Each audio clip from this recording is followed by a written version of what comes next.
Kalau kita ngomong tentang warisan, itu Alkitab dalam kitab Amsal mengatakan orang baik meninggalkan warisan bagi anak cucunya.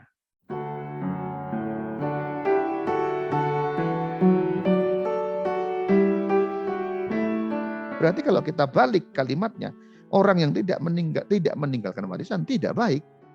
Masalahnya adalah warisan itu tidak hanya harta. Kalau Alkitab bicara mengenai warisan, justru adalah yang spiritual sesungguhnya. Maka dikatakan Tuhan engkau bagian dari warisanku. Beberapa ayat mengatakan begitu. Contoh yang lain di sini di dalam kitab Pengkhotbah 7 ya. Hikmat adalah sama baiknya dengan warisan. Jadi kebijaksanaan, cara menghadapi hidup, bagaimana kamu menghadapi persoalan itu kan dipelajari di rumah ya. Dipelajari dari papa dan mama kita yang kita lihat setiap hari. Bagaimana bersikap kepada anak itu dikopi.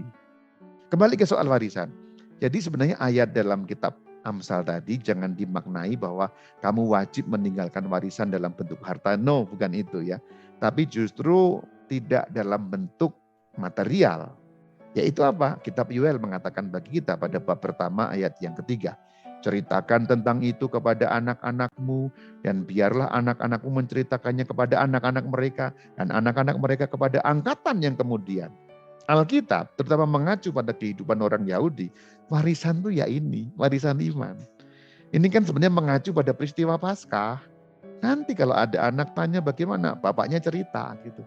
Nanti kalau anak ini sudah menjadi bapak, dia cerita kepada anaknya. Jadi pewarisan iman. Itu kan cara menjalarnya iman dalam dunia Israel kan begitu. Mulai dari Abram, Yitzhak, Yakov gitu. Kamu dan keturunanmu. Allahnya pun kan Allah yang diwariskan. Allah Abraham, Allah Ishak, Allah Yakub.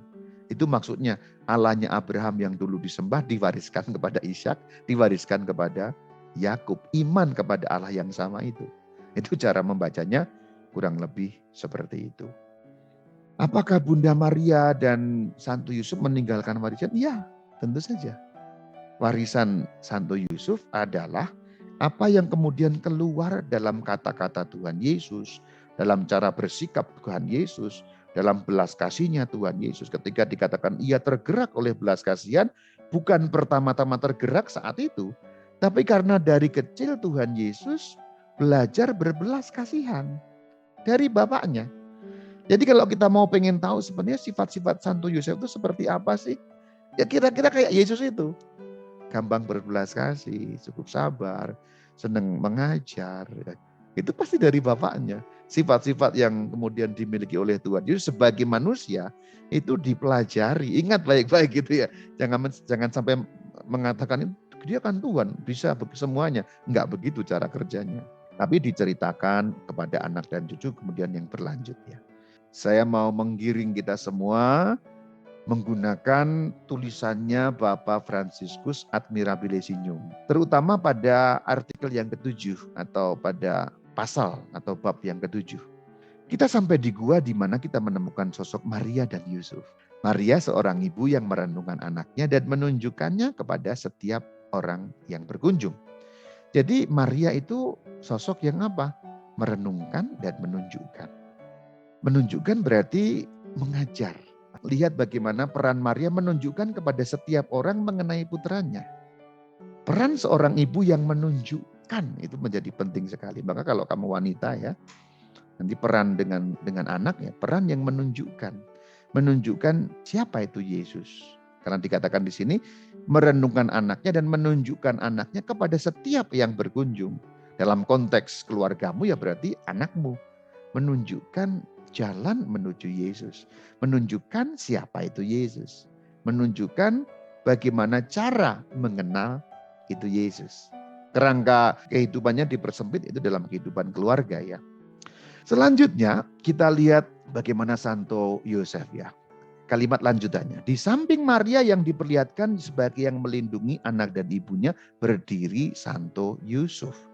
Ia biasanya digambarkan dengan memakai tongkat di tangan dan memegang lampu. Itu gambarannya. Jadi Yusuf di sini digambarkan yang melindungi anak dan ibunya. Santo Yusuf memainkan peran penting dalam hidup Yesus dan Maria. Ia adalah penjaga yang tanpa lelah melindungi keluarganya. Penjaga yang tanpa lelah. Jadi di sini kalau kamu laki-laki, cowok ya berpolalah pada ini ya. Kalau sekarang mungkin kamu sudah kawin, sudah menikah, tanggung jawabmu kurang, nah berpolalah pada Santo Yusuf, penjaga yang tanpa lelah, yang melindungi anak dan ibunya, yaitu Yesus dan Mama Maria. Ini lambang Bapak yang bertanggung jawab, betul-betul bertanggung jawab. Tidak hanya soal materi ya, tapi soal keselamatan, soal ada ancaman kemudian diselamatkan, soal pendidikan tadi itu. Yang ini muncul di kalimat selanjutnya, yang dikatakan pendidik pertama. Ketika bahaya telah lewat, ia, maksudnya Yusuf, membawa kembali ke Nazaret keluarga itu. Di mana ia, Yusuf maksudnya, menjadi pendidik pertama bagi Yesus. Bagaimanapun kalau kamu ayah, pendidik pertama. Apapun yang kamu lakukan akan dikopi anak. Nah disitulah pola-pola dari Yosef dikopi oleh Tuhan Yesus. Karena sebagai anak laki-laki dia mengkopi bapaknya. Nanti sebagai remaja, sebagai pemuda, mengkopi bapaknya. Ketika tampil depan umum, mengkopi bapaknya.